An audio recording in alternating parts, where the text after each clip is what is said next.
So first things first, in match number one, you ended up, I think it was here, butterfly hook stuff, and here. And ended up, was sort of in a position like this, which is a little vulnerable. Guillotines, omoplatas, all kinds of bad stuff, but ended up getting square and getting the head to the opposite side. Fantastic. Then we ended up backstepping, walking. The guy on bottom got his hips back underneath. Go ahead. And that knee, go ahead, drive your hips underneath again like you had. So you outwards here, slide your hips under, and this knee lifted, and there was this weird kind of, and then there was like a top and bottom half guard kind of weird scenario that went down from there. What I like to do when people start to point that knee up. So I'm here, Alex starts to square his hips back under. What I do is I'll let him point that knee up, but I will come up to my, my feet at the same time. So I'm blocking the outside of this knee. I'll step up to this knee, and now I pin with this leg, and this will drive both of his legs across. Now I just come under the head, cradle the leg, easiest side control ever once you actually get there, but it's just a little bit of a trick for when this knee starts to angle up. It gets annoying when people do that in defense, but as he slides it under, right, he's trying to tip me now back over this way, and if he can't, he's going to fly that leg out to close guard. Boom. Annoying. So, as we're here, he slides his hip under again. I block it. I come up to this knee, drive. Reach underneath the head, underneath the arm, consolidate. A little bit of a nuance in that passing situation. There's a dozen ways to handle that one. That's the one I like. I tend to like that leg drag. Now we'll talk about rear naked choke and finishing it when you're on somebody's back for a super duper long time. We always talk about how, if I'm in a tournament, I'm on Alex's back, whatever, body triangle or not, he understands I'm going to try to squeeze him, and he doesn't want that to happen. It's not that complicated a position in some respects from the submission perspective, because basically he doesn't want this to happen, and I do want it to happen. I want to get under his chin, he doesn't want it to happen. So we'll talk about the nice guy way and then the not so nice guy way.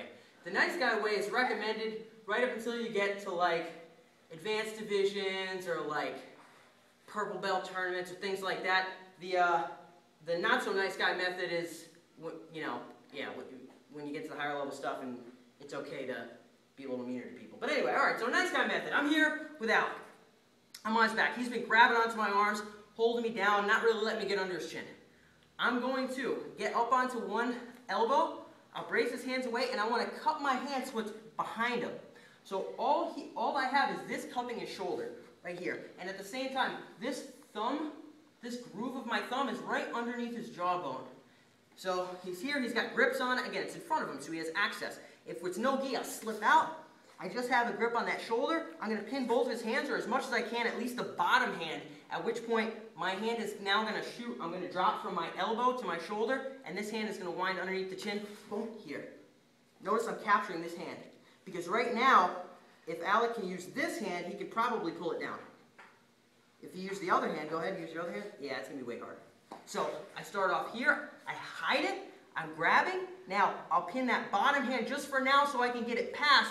Slip. Now I grab the top one, pull this through, 1, 2, whichever way I want to finish, squeeze the heck out of him. Now, let's say we're in a meaner type situation. I'm here with Alec again. He's grabbing onto my arm, super annoying. I'll do the same-ish kind of thing. I can be here, get up onto my side, push it through. Now, let's say I do that same, I call it the zip line setup. The same zip line setup. I stay nice and tight, trying to whittle underneath there, but I don't quite get under. So Alex here is keeping his chin down, I don't quite get under. So long as I'm below the tooth line, I can just grab my own bicep and just squeeze his head. It's not quite as nice, but if you talk about jiu-jitsu for like realistic self-defense, or if you're like really high-level MMA competition or something, face crush is kind of where it ends up being a lot of the time. And if you get the tap, you get the tap, especially if you had to defend yourself, or again, if it's a little bit more of an advanced situation. So here, zip line, it doesn't get under the chin, but I'm below the tooth line. That's a distinction. This generally is not going to tap anybody. Alex got a lot of cranium here, and it's just not going to do the job. But if I'm below his tooth line, his jaw is what? A joint. This will hurt that joint, and eventually he will tap me. So, a little fun fact on that one.